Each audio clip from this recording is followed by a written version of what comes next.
Hello everyone, as Anglo classes welcomes you all. मैं आज आपको पढ़ाऊंगी 11th क्लास की first poem photograph.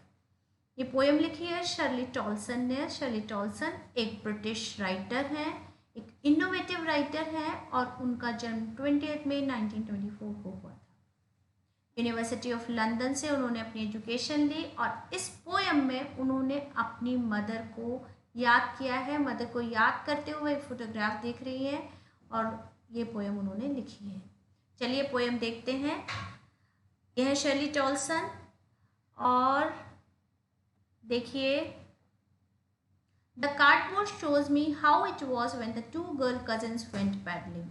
The cardboard shows यानी वो गत्ते का टुकड़ा, कार्डबोर्ड गत्ते का एक टुकड़ा होता है। पुराने टाइम में क्या करते थे, फोटोग्राफ को गत्ते के टुकड़े पे पेस्ट कर लेते थे जिससे वो सेफ रहे। तो वह गत्ते का बोर्ड, गत्ते का टुकड़ा मुझे दिखाता है, यानी वो फोटोग्राफ मुझे दिखाता है कैसे दो चचेरी बहनें, पैडलिंग माने होता है छोटे छोटे कदमों से लड़खड़ाते हुए चलना। पैडलिंग पानी में, समुद्र के किनारे पानी जो बहता रहता है तो समुद्र के किनारे वो कैसे लड़खड़ाते हुए छोटे छोटे कदमों से चल रही हैं। ये वो कार्डबोर्ड यानी वो पिक्चर, वो फोटोग्राफ दिखाता है। Each one holding one of my mother's hand. Each one यानी उनमें से प्रत्येक ने मेरी माँ का हाथ पकड़ रखा है। यानी दो लड़कियां हैं तो दोनों ने, देखिए इस तरह से माँ का हाथ पकड़ रखा है। And she the big girl, she यहाँ मदर के लिए आया है, राइटर की मदर के लिए आया है। तो जो बड़ी लड़की है मेरी माँ, सम 12 years सो, लगभग 12 साल की हैं। All three stood still to smile through their hair.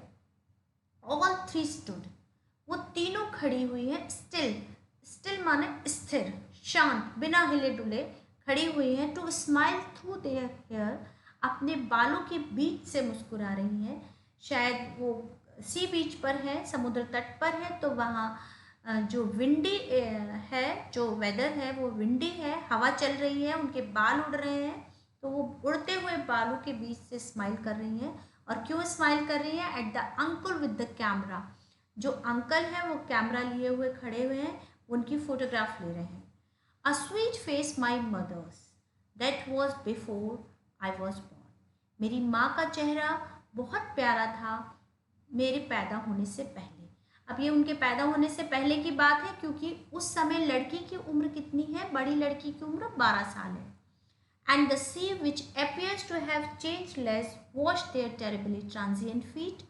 And the sea, और जो समुद्र है वो क्या है? वो which appears to have changed less, जो बिल्कुल बहुत कम बदला है। यानी क्योंकि समुद्र कैसा है? समुद्र है immortal. Wash their terribly transient feet, उनके किसको धो रहा है? उनके पैरों को धो रहा है, क्योंकि उनके जो लहरें हैं, समुद्र की लहरें हैं, वो उनके पैरों को वॉश कर रही हैं। और लेकिन उनके पैर कैसे हैं? टेरिबली ट्रांजिएंट फीट, ट्रांजिएंट माने होता है नष्ट होने वाले, नश्वर उनके पैर हैं, उनको धो रहा है। अब देखिए यहाँ ट्रांजिएंट फीट में जो है वो ट्रांसफर्ड एपिथेट, ये फिगर ऑफ स्पीच है जो आया है। अब ये फिगर ऑफ स्पीच क्या होता है?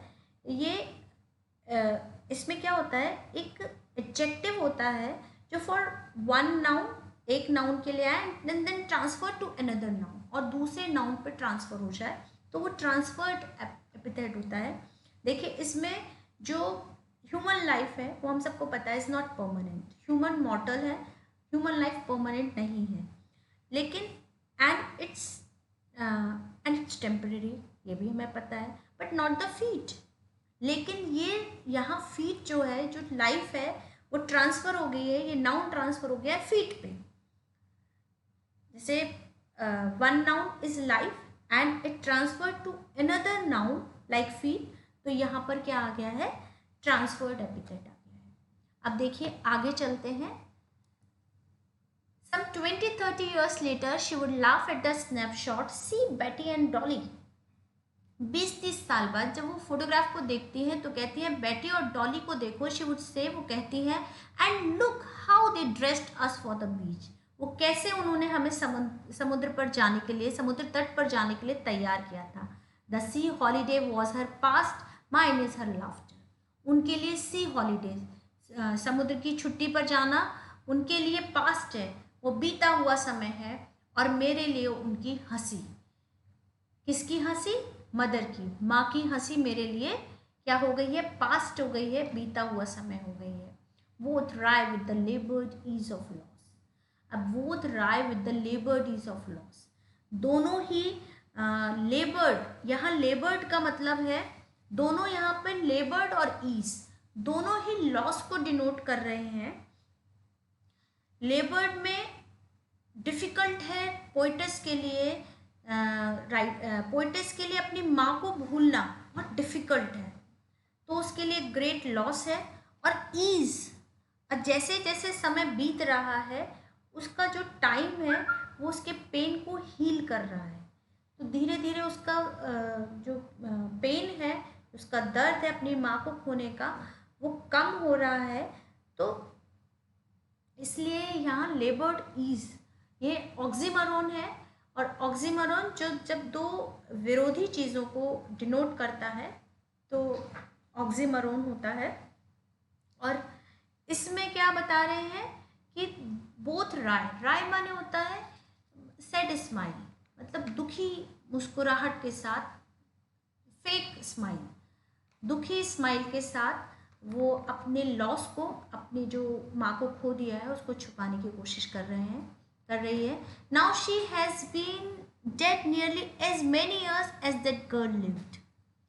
ये कह रहे हैं, ये बताती है कि वो उसकी माँ को मरे हुए उतना समय हो गया है जितना कि वो फोटो वाली लड़की उस समय उतने साल की थी। यानी उस समय वो लड़की कितने साल की थी? 12 साल की थी, तो उसकी माँ को मरे हुए 12 साल हो गए। And of this circumstances there is nothing to say at all. और उस स्थिति में, उस परिस्थिति में there is nothing to say at all, कहने के लिए कुछ भी नहीं बचा है। जैसे समय के साथ साथ सारे जख्म भर जाते हैं, वैसे ही धीरे धीरे उसकी जो उसकी लॉस है वो धीरे धीरे हील हो रहा है, धीरे धीरे कम हो रहा है। इट्स साइलेंसेस, जो फोटोग्राफ है वो कैसी है? खामोश है। साइलेंसेस वो सब चीज़ को, वो हर किसी को चुप करा देती है। जब वो अपनी माँ को देखती है तो उनकी खामोशी उन पोएटिस को चुप करा देती है। ये इस पोएम में बताया गया है, शर्ली टॉल्सन ने लिखी है। और इसमें मैंने आपको बता दिया है, एक तो ट्रांसफर एपिथेट है, एक मैंने आपको बताया लेबर्डीज में ऑक्सीमरोन है, एक साइलेंसेस में यहाँ पर एलिट्रेशन है। एलिट्रेशन हिंदी में इसको अनुप्रास अलंकार बोलते हैं, जहाँ वर्णों की आवृत्ति बार बार होती है तो उसको अनुप्रास अलंकार कहते हैं। देखिए यहाँ पे अनुप्रास अलंकार है। तो इस तरह से ये आपका पोएम ख़त्म हो जाती है। उम्मीद है आपको पसंद आई होगी। पसंद आई हो तो लाइक करें, कोई डाउट हो तो कमेंट बॉक्स में पूछें, और चैनल को सब्सक्राइब करें ताकि आपको आने वाले चैप्टर्स मिलते रहें। Thank you so much.